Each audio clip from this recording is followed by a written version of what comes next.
Good morning students. आज मैं फिर से आप लोगों के सामने कक्षा 11 का आरोह भाग 1 से गद्य खंड का पहला चैप्टर नमक का दरोगा का 5वां भाग वीडियो लेकर के उपस्थित हुआ हूँ। इससे पहले आपने देखा कि किस प्रकार से बंसीधर पंडित अलोपीदीन को गिरफ्तार करते हैं। उनके पैसों के लालच से नहीं डगमगाते हैं, परंतु पंडित अलोपीदीन कचहरी में, न्यायालय में अपने पैसे के दम पर झूठे सबूत, झूठे गवाह के दम पर छूट जाते हैं और मुंशी बंसीधर को नौकरी से भी निकाल दिया जाता है।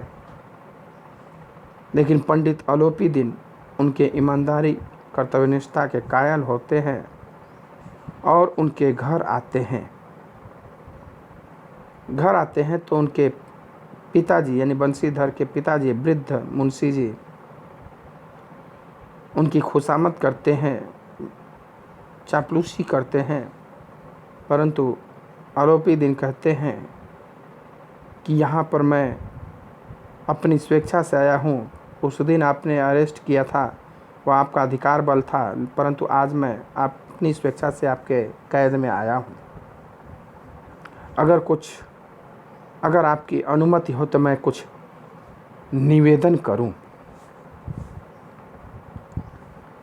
अगर अनुमति हो तो मैं निवेदन करूं।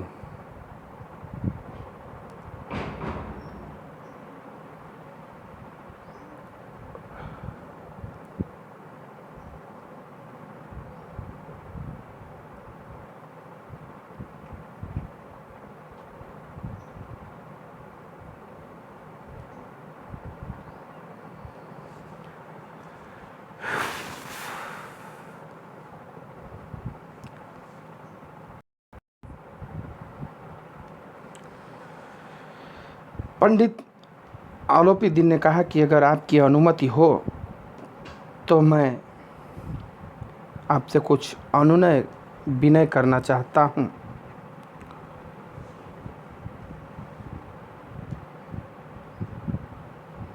बंसीधर ने अलोपीदीन को आते देखा तो उठकर सत्कार किया, किंतु स्वाभिमान सहित। जब उनकी तरफ बैठे थे, ये अभी उनके पिताजी चापलूसी कर रहे थे, लेकिन जब इनकी तरफ बढ़े तो ये भाई एक बड़ा आदमी आया है, उम्र में बड़ा है, ओहदे में बड़ा है, तो उठ करके सम्मान किया, लेकिन अब स्वाभिमान के साथ गर्दन झुका करके नहीं, गर्दन उठा करके।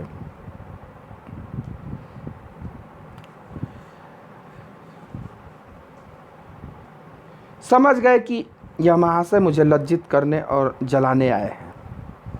बंसीधर को लगा कि ये व्यक्ति यहाँ पर मुझे और अभी लज्जित करने के लिए, अपमानित करने के लिए आए हैं। क्षमा प्रार्थना कर चेष्टा नहीं की, वरन उन्हें अपने पिता की यह ठकुर सुहाती की बात असह्य सी प्रतीत हुई। ऐसा नहीं कि आज अरे माफ़ कर दीजिए मुझे पंडित जी, बड़ी गलती हो गई, ये हो गया, वो नहीं, कुछ नहीं। अलबत्ता जो उनके पिताजी चापलूसी वाली बातें कर रहे थे, ठकुर सुहाती यानी कि अच्छी लगने वाली बातें स्वामी को, वह उन्हें असह्य सी प्रतीत हुई। पर पंडित जी की बातें सुनी तो मन की मैल मिट गई। पंडित जी की ओर उड़ती हुई दृष्टि से देखा, सद्भाव झलक रहा था। पंडित जी देखा तो उनके चेहरे में बनावटीपन नहीं था, वास्तव में उनके लिए सम्मान था।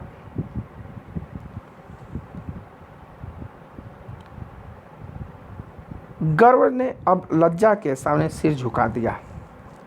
जो अभी तक स्वाभिमान था पंडित जी के बारे में भरा, लेकिन देखे पंडित जी भी अच्छे आदमी हैं, सच्चे मन से हमारे यहाँ आए हैं। शर्माते हुए बोले, यह आपकी उदारता है जो ऐसा कहते हैं। मुझसे जो कुछ अभिनय हुई है उसे क्षमा कीजिए। अब बंशीधर कहते हैं कि भाई ये तो क्षमा मांगते हुए कि देखिए कि ये व्यक्ति सही में आज हमारे पास सच्चे हृदय से आया। तो उन्होंने कहा भाई ये आपकी उदारता है जो आप हमें ऐसा समझ रहे हैं, और मुझसे जो गलती हुई मैं उसके लिए क्षमा चाहता हूँ। आपका अनादर हुआ, आपका स्वाभिमान गया। मैं धर्म की बेड़ी में जकड़ा हुआ था, नहीं तो वैसे मैं आपका दास हूँ। कि भाई मैं तो धर्म के कर्तव्य प्राण के आगे मजबूर था, नहीं तो मैं तो आपका दास हूँ, सेवक हूँ। जो आज्ञा होगी वह मेरे सिर माथे पर, जो भी आदेश होगा अब मैं उसे विनयपूर्वक स्वीकार करूँगा। आलोपी दिन ने विनीत भाव से कहा, नदी तट पर आपने मेरी प्रार्थना नहीं स्वीकार की थी, किंतु आज स्वीकार करनी पड़ेगी।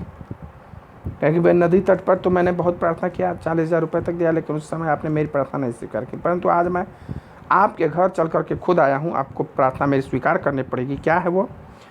बंशीधर बोले, मैं किस योग्य हूँ, किंतु जो कुछ सेवा मुझसे हो सकती है उसमें त्रुटि न होगी। क्या कि भाई मैं किस काबिल हूँ, मैं तो नौकरी में भी नहीं हूँ अब, लेकिन फिर भी मुझसे जितना हो सकेगा मैं करूँगा। आलोपी दिन ने एक स्टाम्प लगा हुआ पत्र निकाला और उसे बंशीधर के सामने रख कर बोले, इस पद को स्वीकार कीजिए और अपने हस्ताक्षर कर दीजिए। एक स्टाम्प पेपर निकाले और कहे कि मैं आपको नौकरी दे रहा हूँ, उसे स्वीकार करिए और इस पे दस्तखत कर दीजिए। और मैं ब्राह्मण हूँ, जब तक यह सवाल पूरा न कीजिएगा द्वार से न हटूंगा। क्या कि अब यहाँ आपकी एक भी नहीं चलेगी, मैं ब्राह्मण आदमी हूँ, जब तक आप इस पे दस्तखत करेंगे नहीं, स्वीकार नहीं करेंगे मेरी यह विनती, मैं इस दरवाजे से जाऊंगा नहीं। मुंशी बंशीधर ने उस कागज को पढ़ा तो कृतज्ञता से आंखों में आंसू भर आए। पंडित आलोपी दिन ने उनको अपनी सारी जायदाद का स्थायी मैनेजर नियत किया था। 6,000 वार्षिक वेतन के अतिरिक्त रोजाना खर्च अलग, सवारी के लिए घोड़े, रहने को बंगला, नौकर चाकर मुफ्त। क्या है कि ये आपको स्वीकार करना पड़ेगा। तो उन्होंने जब कागज पढ़ा तो देखे कि वो अपने पूरे संपत्ति का अस्थायी मैनेजर उन्हें नियुक्त कर रहे थे, देखभाल करने वाला, जिसके लिए 6,000 वार्षिक यानी 500 रुपया महीना तनख्वाह। उस समय 500 रुपया बहुत अधिक है, 5 लाख आज के बराबर है। सॉरी, आज 50,000 तनख्वाह के बराबर है 5,500,000। ऊपर से एक्सपेंस, रहना खाना सब फ्री, नौकर चाकर सब फ्री।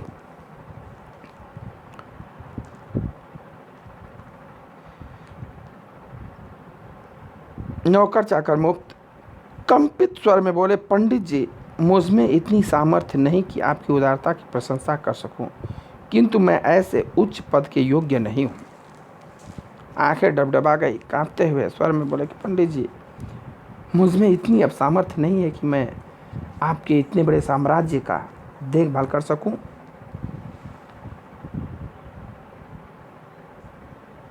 मैं आपकी इस उदारता का प्रशंसा कर सकूं, किंतु ऐसे उच्च पद के लायक मैं हूं नहीं। आलोपी दिन हंसकर बोले, मुझे इस समय एक अयोग्य मनुष्य की ही जरूरत है। उन्होंने कहा, कोई बात नहीं, तुम लायक हो या नहीं हो मुझे उससे नहीं मतलब, मुझे एक अयोग्य ही चाहिए, लेकिन तुम चाहिए। आलोपी दिन हंसकर बोले। बंशीधर ने गंभीर भाव में कहा, यूं मैं आपका दास हूं, आप जैसे कीर्तिवान सज्जन पुरुष की सेवा करना मेरे लिए सौभाग्य की बात है, किंतु मुझ में न विद्या है, न बुद्धि, न वह स्वभाव जो इन त्रुटियों की पूर्ति कर देता है। ऐसे महान कार्य के लिए एक बड़े मर्मज्ञ अनुभवी मनुष्य की जरूरत पड़ती है। बंसीधर कहते भाई मैं तो वैसे भी आपका दास हूँ, सेवक हूँ, लेकिन आप जैसे कीर्तिवान सज्जन पुरुष की सेवा करना मेरे सौभाग्य की बात है, किंतु मुझ में वह न विद्या है, न ज्ञान है, न बुद्धि है कि कैसे बड़े आदमी के साथ पेश किया जाए, न वह स्वभाव है कि मैं झुक सकूं। और जो इन त्रुटियों की पूर्ति कर देता है, ऐसे महान कार्य के लिए एक बड़े मर्मज्ञ अनुभवी मनुष्य की जरूरत है। मेरे पास तो ऐसा कुछ अनुभव नहीं है। आलोपी ने कलमदान से कलम निकाली और उसे बंसीधर के हाथ में देकर बोले, न तो मुझे विद्वता चाहिए, न तो अनुभव चाहिए, न तो मर्मज्ञता चाहिए,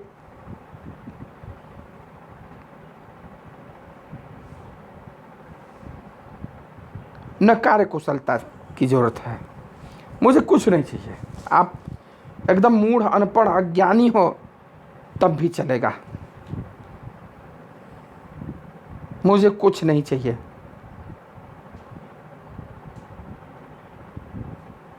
इन गुणों के महत्व का परिचय खूब पा चुका हूँ।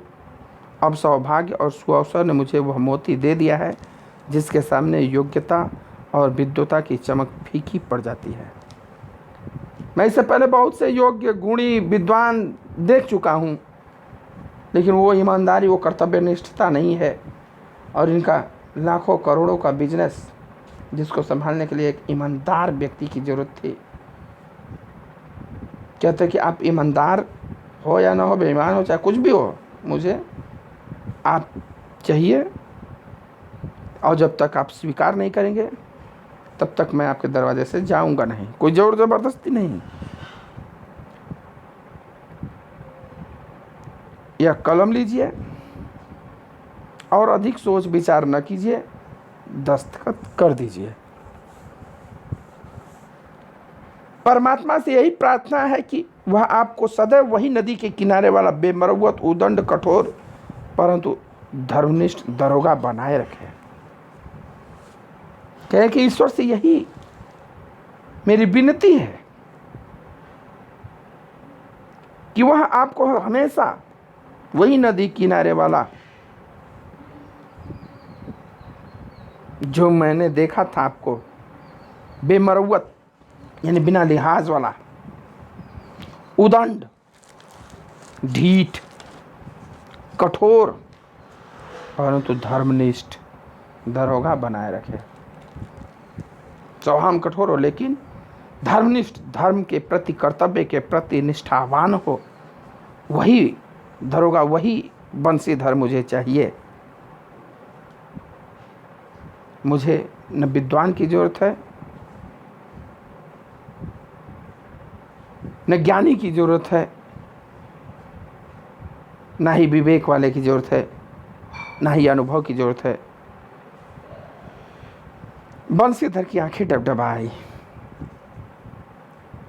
आज उन्हें ईमानदारी का महत्व, कर्तव्य निष्ठा का महत्व समझ में आया। उनकी आंखें डबडबाई, आंखों में आंसू आ गए। हृदय के संकुचित पात्र में इतना एहसान न समा सका। पंडित आलोपी दिन माने जाने हस्ती उस समय के, और इसका परिणाम देख भी चुके थे कि वो कितने बड़े आदमी हैं जिनके सामने जज, फज सब हाजिरी लगाते हों। वह व्यक्ति इनके सामने अनुनय भी नहीं कर रहा है अपना मैनेजर बनाने के लिए। एक बार फिर पंडित जी की ओर भक्ति और श्रद्धा की दृष्टि से देखा और कांपते हुए हाथ से मैनेजरी के कागज पर हस्ताक्षर कर दिए। फिर से एक बार पंडित जी को देखा और उनके प्रति श्रद्धा भाव प्रकट करते हुए कपकपाते हाथ से ही उस कागज पर दस्तखत कर दिए। आलोपी दिन ने प्रफुल्लित होकर उन्हें गले लगा लिया। अब पंडित जी प्रसन्नचित्त होकर के उन्हें गले लगा लिया। इस प्रकार से ईमानदारी, कर्तव्य निष्ठता और धर्म परायणता का कोई जोड़ नहीं है। कहा जाता है कि सत्य परेशान हो सकता है किंतु पराजित नहीं हो सकता है। सत्य परेशान हो सकता है परंतु पराजित नहीं हो सकता है। यह सत्य ही कहा गया है। अगर आप धर्म के मार्ग पर चलेंगे, कर्तव्य निष्ठा के मार्ग पर चलेंगे, तो थोड़े बहुत दिनों के लिए आपको परेशानी हो सकती है, समस्या हो सकती है, परंतु आप पराजित नहीं होंगे। न्यायालय में इन्हें पराजित हुआ, परंतु आज उसका परिणाम देखिए। परेशान हुए, नौकरी से भी निकाले गए, वहाँ भी सुनना पड़ा दंड, परंतु वही व्यक्ति आज उनके सामने नतमस्तक हुआ है। जिस व्यक्ति को धन पर घमंड था, वह धनवान व्यक्ति आज उनके सामने नतमस्तक हुआ है। इसलिए हमें कभी भी अपने कर्तव्य से, धर्म के मार्ग से विमुख नहीं होना चाहिए, उसके परे नहीं जाना चाहिए। बहुत से लोग देखते हैं धर्म के मार्ग पर चलेंगे तो बड़ी कठिनाइयाँ आएंगी, परंतु जो उससे विचलित नहीं होता है, जो उससे घबराता नहीं है, वही सफल होता है और वही अपने लक्ष्य को प्राप्त भी करता है। और जो उससे विचलित हो गया, जो उससे घबरा गया, उससे लक्ष्य कदापि नहीं हासिल हो सकती है। इस प्रकार से मुंशी प्रेमचंद जी की यह कहानी धर्म और कर्तव्य निष्ठता के ऊपर आधारित थी। नमक का दरोगा। आज यह चैप्टर समाप्त होता है। अब आगे इस चैप्टर का प्रश्न उत्तर आपको लिखवाया जाएगा। अगर वीडियो में कुछ बात समझ में नहीं आई हो या जो भी मीनिंग समझ में नहीं आ रही हो, आप हमसे कमेंट करके, फ़ोन करके, व्हाट्सएप करके पूछ सकते हैं।